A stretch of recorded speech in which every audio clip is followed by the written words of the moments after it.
Sa video na ito, tutuklasin natin ang kwento ni Michelle Lang, isang 25 anyos na natupad ang pangarap na mag-aral sa Australia noong 2016. Sa kasamaang palad, nagtapos ang pangarap na ito sa pinakamalupit na paraan. Si Michelle, o kilala rin bilang Ming Mei Ling, ay pinanganak sa Shanghai, China noong Enero 29, 1991. Isang mabait, maalhanin at disenteng dalaga. Nangyari ang trahedya noong 2008 nang pumanaw ang ama ni Michelle sa isang lindol. Labis na naapektuhan sa pagkawala si Michelle dahil malapit siya sa kanyang mga magulang. Siya ay determinadong magpatuloy sa kanyang edukasyon sa Australia. Sa tulong ng kanyang ina, siya ay nagpatuloy na umaasa na ang magandang edukasyon sa Australia ay magbubukas ng maraming daan patungo sa mas magandang kinabukasan. Nakamit ni Michelle ang matagal niyang pangarap na makapunta sa Australia nang sumali siya sa Sydney University of Technology noong 2011. Ang mabait na tiyahin ni Michelle ay nag-alok ng matitirhan sa kanyang mga apartment sa Australia. Kasama rin sa kanilang tirahan ang pinsan ni Michelle na 2 taong mas bata sa kanya. Noong 2012, ikinasal ang 44 anyos na tiyahin ni Michelle kay Derek Barrett, na 20 taong mas bata sa kanya. Si Derek, na 3 taon lamang ang tanda kay Michelle, ay laging unemployed. Kasama si Michelle, ang kanyang tiyahin, pinsan at si Derek ay naninirahan sa suburban Campsie. Sa mga sumunod na taon, si Michelle ay umunlad sa larangan ng edukasyon, nakipagkaibigan at nagtrabaho ng part-time. Noong Abril 2016, siya kasamang kanyang pinsan at si Derek ay nanatili sa isang apartment sa Campsie habang ang kanyang tiyahin ay nagtatrabaho sa Wollongong. Nang hindi inaasahan, ang tiyahin ni Michelle ay bumalik mula sa kanyang business trip 3 araw ng mas maaga noong Abril 24. Tanghali noong araw na yun, ang 25 anyos na si Michelle ay nasa labas kasama ang kanyang mga kaibigan. Siya ay sumakay ng bus mula sa UTS patungo sa isang mall sa downtown. Bandang 3:00 ng hapon, nakuhanan ng mga security camera si Michelle na namimili sa Pitt Street sa Sydney. Matapos iyon, nasilayan si Michelle na sumakay ng tren mula sa St. James Railway Station patungong Campsie Railway Station. At dumating bandang 4:30 ng hapon. Huli siyang nakitang buhay sa train station ng lalawigan.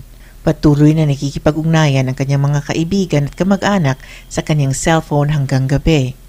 Ang mga nakipag-usap kay Michelle noong gabi na yun ay walang napansin na palatandaan ng kaba o takot sa kanyang boses. Noong linggo, Abril 24, pumunta si Derek sa train station para sunduin ang kanyang asawa na bumalik mula sa business trip. Tinanong niya kung nasaan si Michelle at sinabi na hindi niya nakita ang kanyang pamangkin sa loob ng 2 araw. Si Derek, na walang trabaho at kilalang laging late, ay nagsabi na madalas daw pumupunta si Michelle sa mga nightclub at nakatambay kasama ang mga kaibigan. Ang pinsan ni Michelle, madalas din na natutulog sa mga bahay ng kanyang mga kaibigan, kaya't ilang araw na rin siyang hindi nakikita ni Michelle. Nawawala si Michelle mula noong Abril 22 at hindi bukas ang kanyang cellphone. Kakaiba ito dahil kadalasang nakikipag-usap siya sa kanyang mga kaibigang Chino at pamilya araw-araw. Bukod dito, kakaiba rin ang pagkawala ni Michelle sa social media. Sa panahon ngayon, ang biglaang pagkawala ng isang social media user na karaniwang naglalaan ng oras online ay nakakapagtaka. Sinuri ng tiyahin ni Michelle ang kanyang kwarto at natagpuan itong malinis. Sa pag-aalala nito, nagsumite ng missing persons report ang tiyahin ni Michelle at si Derek. Kinabukasan, inabisuhan sila ng konsulado ng China tungkol sa pagkawala ni Michelle. Ibinahagi ni Derek ang huling pagkikita nila ni Michelle at sinabi ng tiyahin na kamakailan lang siyang bumalik mula sa business trip. Ngunit hindi na niya natagpuan si Michelle mula noon. Lubos na nalungkot ang lahat na nagmamahal kay Michelle nang matuklasan ang kanyang bangkay bago isumite ang ulat sa pulis 10:30 ng umaga nung Linggo, Abril 24. Ilang tao ang tumawag sa pulis matapos makakita ng isang bangkay na lumulutang malapit sa Snapper Point, mga 80 milya mula sa Camp C. Nag-ulat ang Australian media tungkol sa pagkakakita ng bangkay ng isang babae noong araw ding yun. Sabi sa ulat, natagpuan ang bangkay ng isang babae na nakatagilid sa isang blowhole sa NMC Central Coast. Itinuturing ng pulisiya ang kamatayan na kahina-hinala at itinatag ang isang crime scene sa Snapper Point sa Montmartre Estate Recreation at Mooney Beach sa pagitan ng Gosford at Newcastle. Inilarawan ang biktima bilang isang di kilalang babae mula 20 hanggang 35 taong gulang at may taas na mga 170 centimeters. Isinasagawa ang isang autopsy upang matukoy ang sanhi ng kamatayan. Sinabi ng tagapagsalba mula sa helicopter na hindi nila alam kung gaano nakatagal ang babae sa tubig o kung paano ito napunta roon. Sinabi ni Detective Chief Inspector Gary Gibb ng New South Wales Homicide Unit. Sinabi ni Detective Chief Inspector Gary Giblin ng New South Wales Homicide Unit, aktibong iniimbestagahan namin ang lugar at ang nangyari doon. Binubusisi namin ang CCTV footage at isinagawa ang mga pagsusuri upang makuha ang mahalagang kaalaman hinggil sa krimen. Ngunit hindi ko ilalabas ang aming mga natuklasan sa ngayon. Matapos matanggap ang ulat ng pagkawala ni Michelle, agad itong kinumpirma kung ito ba ay ang bangkay ni Michelle. Kalaunan, nakilala na nga ang yumaong babae bilang si Michelle at nagdulot ito ng kalungkutan sa kanyang pamilya. Sinabi ni Inspector Jubilin na nakikipag-ugnayan ang pulisiya sa pamilya ni Miss Ling maging sa Australia at sa ibang bansa at maaring tawagan ng kapatid ni Michelle na naninirahan sa China. Binanggit niya na laging mahirap mag-abot ng ganitong masamang balita at nauunawaan ang kanilang malalim na pagdadalamhati. Hinihikayat ng pulisiya ang sino man na maaaring nakasaksi sa gawain ni Michelle nung weekend na yon at magbigay ng impormasyon upang matukoy ng mabilis ang gumawa ng karumal-dumal na krimeng ito. Sa bangkay na natagpuan mula sa dagat ay makikita ang ilang sugatang hindi normal. Nagpapahiwatig na si Michelle ay malupit na binugbog. Sa autopsy, natuklasan ng eksperto ang mahigit 30 saksak sa katawan nito. May mga bakas ng pakikipagtunggali sa kanyang mga braso habang siya'y lumalaban para sa kanyang buhay at nagtatanggol laban sa salarin. Dumating sa Australia ang ina ni Michelle para bisitahin ang lugar ng kanyang anak ilang araw matapos ito mamatay.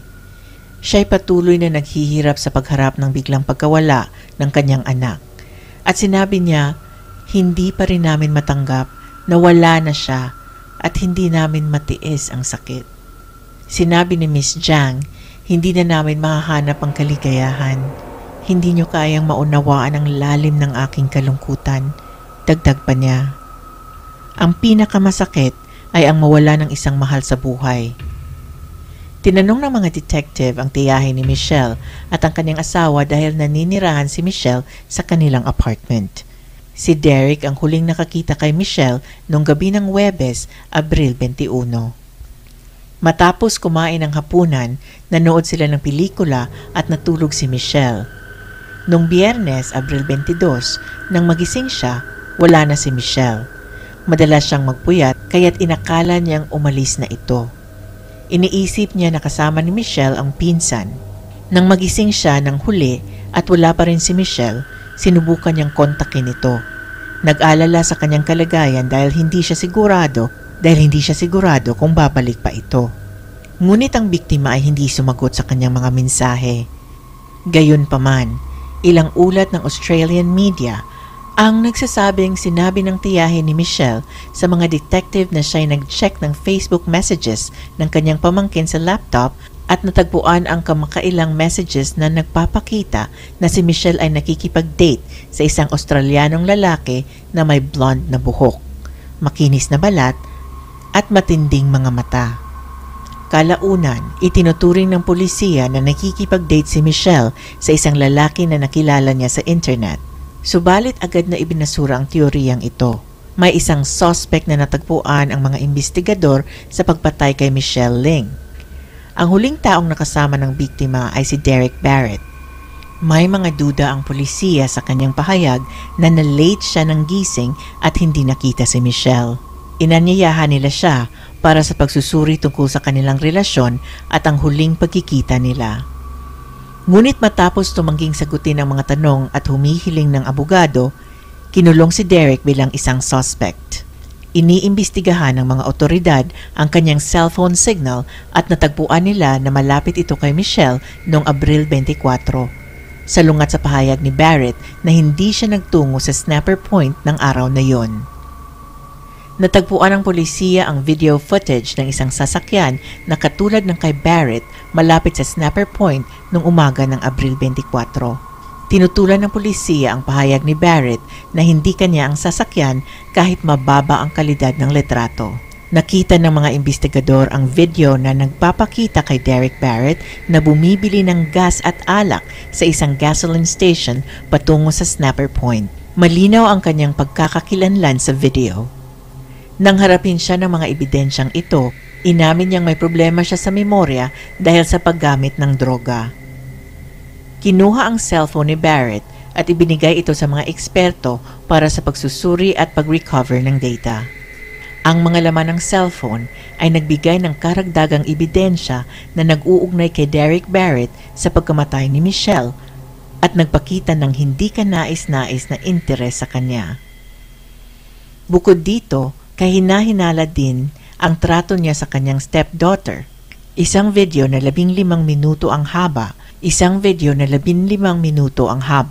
at kinuha noong Setyembre 2014 ay nagpapakita ng kanyang stepdaughter, anak ng kanyang asawa, na naliligo. Nago ni Derek ang isang camera sa shared bathroom na nasa likod ng mga toiletry.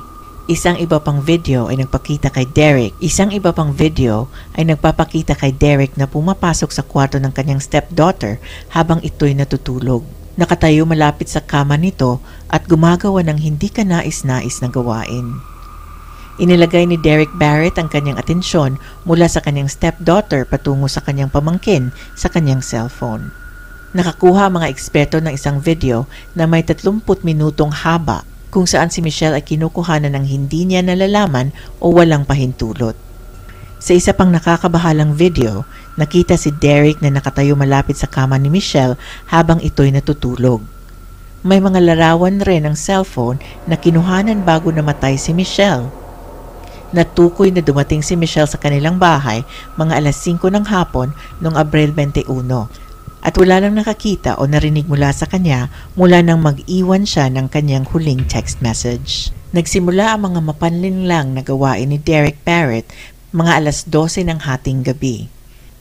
Isinako niya si Michelle at nilagyan ng tape ang kanyang bibig upang patahimikin ito.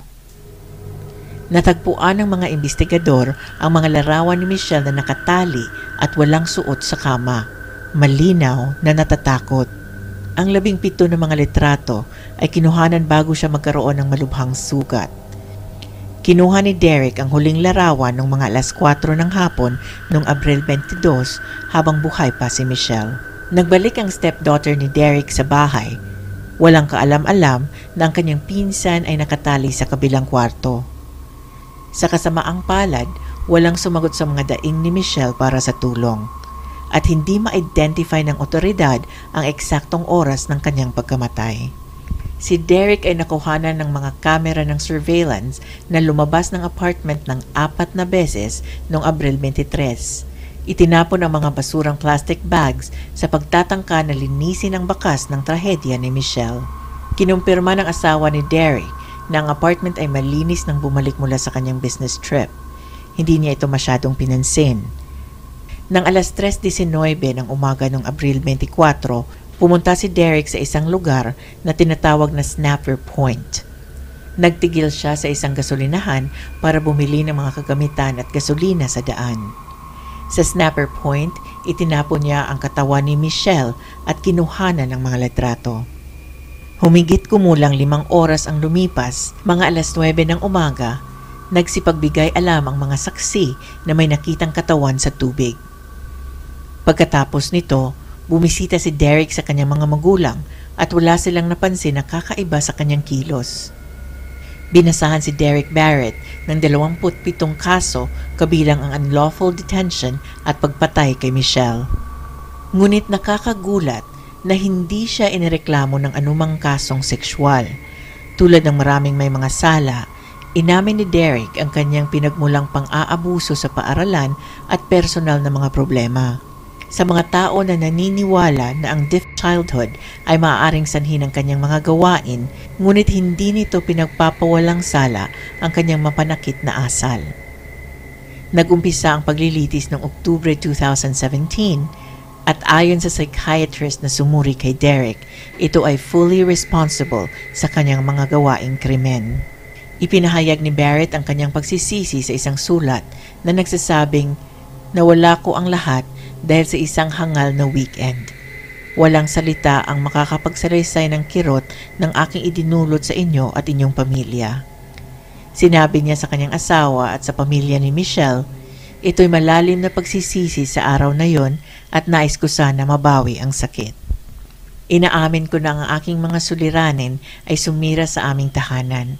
Ipinataw sa kanya ang 46 na taong parusang pagkakakulong na may posibilidad ng paglaya pagkatapos ng 34 na taon at 6 na buwan.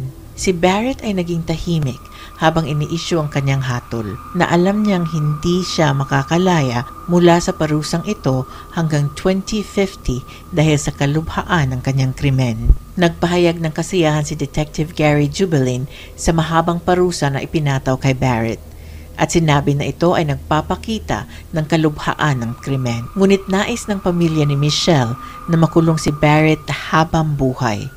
Hindi pa natapos ang kwento dahil may mga nadiskubre na nakakabahala sa kaso ni Michelle.